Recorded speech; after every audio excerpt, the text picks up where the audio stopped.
की जय। बोल गौरा माता की जय। संतान सप्तमी व्रत रखा जाता है पुत्र की मनोकामनाएं के लिए, लंबी आयु के लिए। जिसके पुत्र नहीं होते वो भी रखते हैं। तो आपको मैं संतान सप्तमी की व्रत कथा सुना रही हूँ, आप ध्यान से सुने। श्री कृष्ण ने कहा, ये दुष्टों, पूर्व काल में महर्षि लोमस मथुरापुरी में आए। वहाँ वसुदेव जी अपने स्थान पर ले जाकर देवकी सहित विधिवत पूजा की। वसुदेव जी से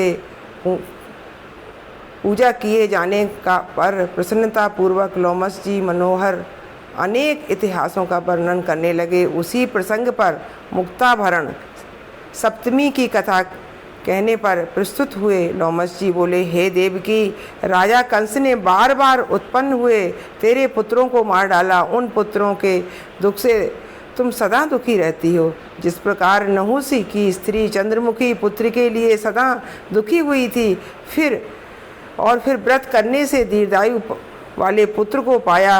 हे देवकी, इसी प्रकार तू भी सुखी होगी, इसमें संदेह नहीं है। देवकी बोली, हे ब्रह्मांड, यह नहुस की स्त्री चंद्रमुखी कौन थी और उसने संतान की वृद्धि के लिए किस व्रत का आचरण किया था? हे प्रभु, जो व्रत सौतों के अभिमान को नाश करने वाला तथा सौभाग्य आरोग्य को देने वाला है, उसे सुनिए। लोमस ऋषि ने कहा कि अयोध्या में नहुस नाम का राजा हुआ। उसकी स्त्री महासुंदरी चंद्रमुखी थी। उसी नगर में विष्णुगुप्त नाम का एक ब्राह्मण रहता था। उसकी स्त्री का नाम भद्रमुखी था।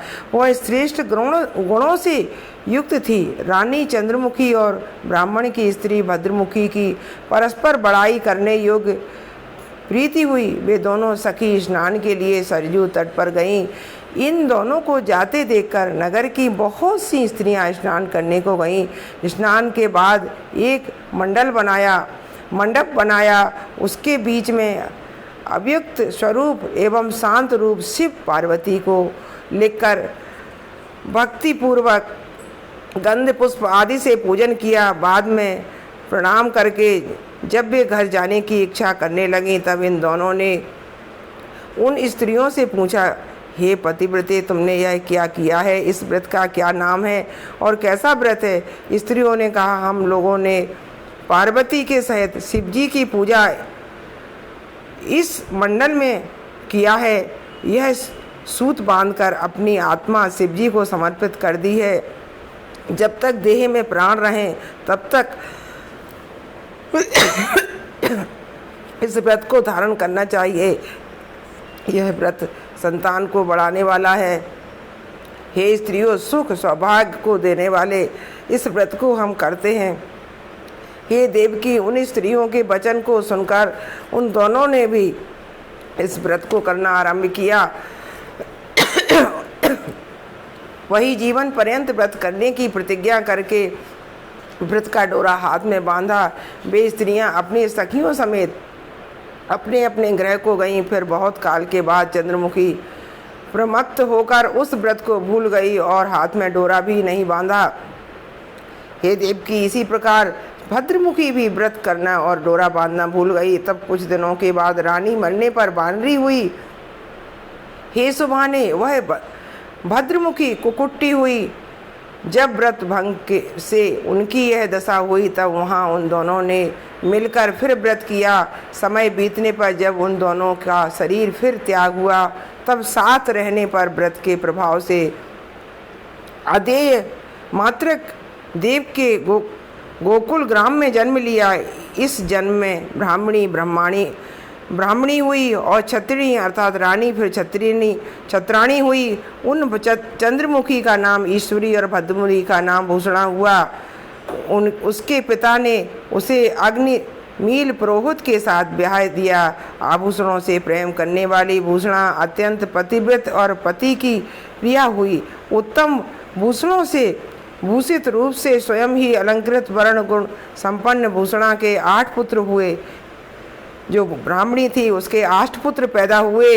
वे बालक माता के समान स्वरूपवान बहुत सुंदर थे और पिता के समान धर्मवान बहुत धर्म पुराणों को करते थे और गुणशाली हुए और अपने पूर्व जन्म की बातों को स्मरण करने के प्रभाव से यहाँ भी वह दोनों सखी हुई। उन दोनों की प्रीति पहले के समान ही थी।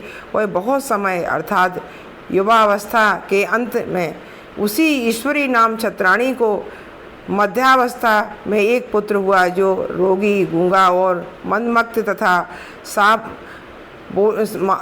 न बोलने वाला हुआ था। हे महाभागे देवकी, अत्यंत दुख देने वाला यह पुत्र भी 9 वर्ष का होकर मर गया। तब पुत्र के शोक से व्याकुल ईश्वरी, जो रानी थी, ईश्वरी को देखने के लिए भूषण नाम की ब्राह्मणी अपने पुत्रों सहित आई। सखी भाव के प्रेमाकुल प्रीत के प्रभाव से के कारण अपने पुत्रों सहित आई हुई भूषणा बिना अलंकार, बिना जेवर पहने हुए अपने स्वरूप से ही शोभायमान थी, बहुत सुंदर थी। रानी देखने आई पूर्व जन्म में कुकुट्टी हुई मुर्गी थी वो, और भी इस व्रत के स्मरण करने के प्रभाव से बहुत पुत्र वाली हुई। इस प्रकार पुत्रवती उस ब्रह्माणी को देखकर रानी क्रोध के मारे जलने लगी और क्रोधयुक्त हो उस ब्रह्माणी को घर भेजकर उसके पुत्रों को मारने का उपाय करने लगी, मन में निश्चय करके कि हे दयाहीन रानी उसके पुत्रों के घात करने लगी। एक दिन उसके पुत्रों को अपने घर बुलाया, भोजन के बहाने अन्न में विष मिलाकर खिला दिया। उस अन्न को खाकर उसके पुत्र प्रसन्नतापूर्वक अपनी माता के पास आए। जिसका भगवान होता है उसे कोई भी कष्ट दे लेकिन उसकी कोई मृत्यु नहीं कर सकता है, परंतु इस व्रत के प्रभाव से उनके लिए विष भी अमृत हो गया। तब रानी ने यह चरित्र देख उनको यमुना में स्नान करने को भेजा। रानी के सिखाए हुए नौकरों ने उन सबों को यमुना में डुबाने का प्रयत्न किया, परंतु वह व्रत के प्रभाव से यमुना का जल उनके जांघ तक ही रहा। जब उसमें से न डूबे, फिर उस पापनी ने अपने नौकरों को बुलाकर कहा कि उनको वन में ले जाकर बिना किसी के जाने शस्त्रों से इनको मार डालो। वे दुष्ट स्वभाव वाले पापी नौकर अच्छा कहकर ब्राह्मणी के पुत्र को वन में ले जा गए और तीखे खड़ग से उनका वध निश्चित करने की सोच लिया। निर्दय और निष्ठुर हो प्रहार करने लगे कि उनकी माता के प्रभाव से दुष्टों के शस्त्र प्रहार तृण के समान लगे। वे बालक प्रसन्न मन खड़े रहे। उस रानी ने बालकों को मारने का बहुत उपाय किया, परंतु बार बार मारने का उपाय करने पर भी वे जीवित ही रह गए। इस आश्चर्यमय बात को देखकर उसने तभी भूषणा नाम ब्रह्माणी को बुलाया और आदर सहित अच्छे आसन पर बैठाया। वह रानी ब्राह्मणी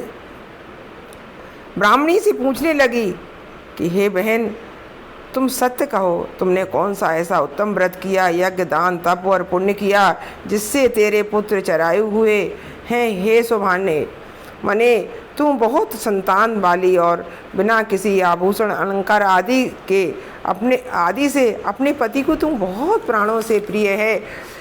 जैसे वर्षा काल में बिजली की शोभा होती है, उसी प्रकार तुम भी शोभायमान हो। भूषणा ने कहा, हे देवी, अपने पूर्व जन्म के किए हुए सुकृत को सुनो। मैं कहती हूँ, अयोध्या जी में तुमने जो कुछ व्रत किया था, क्या उसको इस समय भूल गई हो?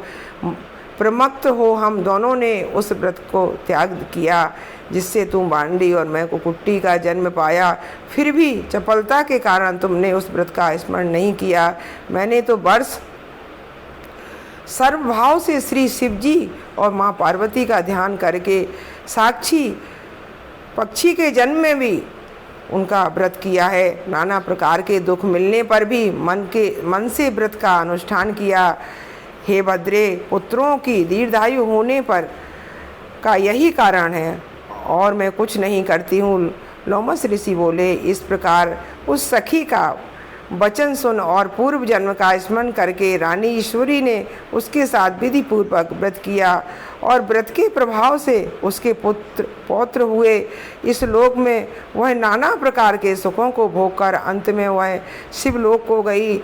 हे कल्याणी, हे देवकी, तुम भी इस व्रत के अनुष्ठान करो और व्रत करो। इस दिव्य व्रत के आचरण करने से तेरे भी पुत्र जीवित हो जाएंगे। देवकी ने कहा, सुख को देने वाले इस व्रत को अच्छी प्रकार कहिए।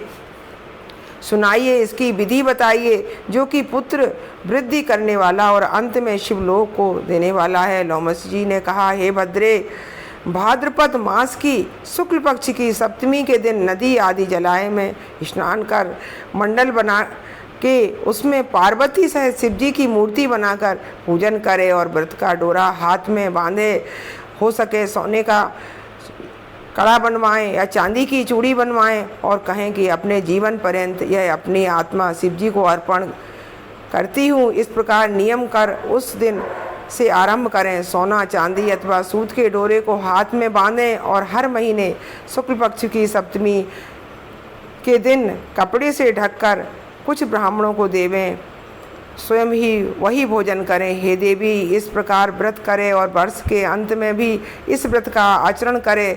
वर्ष भर जब व्रत निर्विघ्न हो जाए, तांबे या बर्तन में रखकर अलंकार सहित आचार्य को देवे, तब उद्यापन करके शिव जी की प्रसन्नता से के लिए स्वर्ण अथवा रजत की अंगूठी बनवाए, उसमें तांबे के बर्तन में रखकर अलंकार सहित आचार्य को देवे।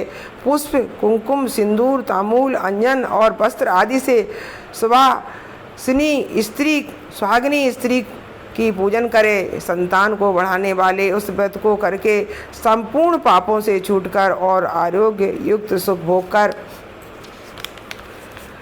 संतान को बढ़ाकर शिवलोक में निवास करता है। यह आख्यान सहित व्रत मैंने तुमसे कहा है। हे देवकी, इस व्रत को प्रयत्न से करो, तुम्हारे भी पुत्र जीवेंगे। कृष्ण जी ने कहा, हे लोमस जी, देवकी से कहकर अंतर ध्यान हो गए। लोमस ऋषि ने जो बताया था वह सब देवकी ने किया है। इस व्रत के प्रभाव से देवकी ने मुझे उत्पन्न किया है। हे पार्थ, इसलिए पापों का नाश करने वाला, सुख संतान को बढ़ाने वाला यह व्रत पुरुषों और स्त्रियों को करना चाहिए।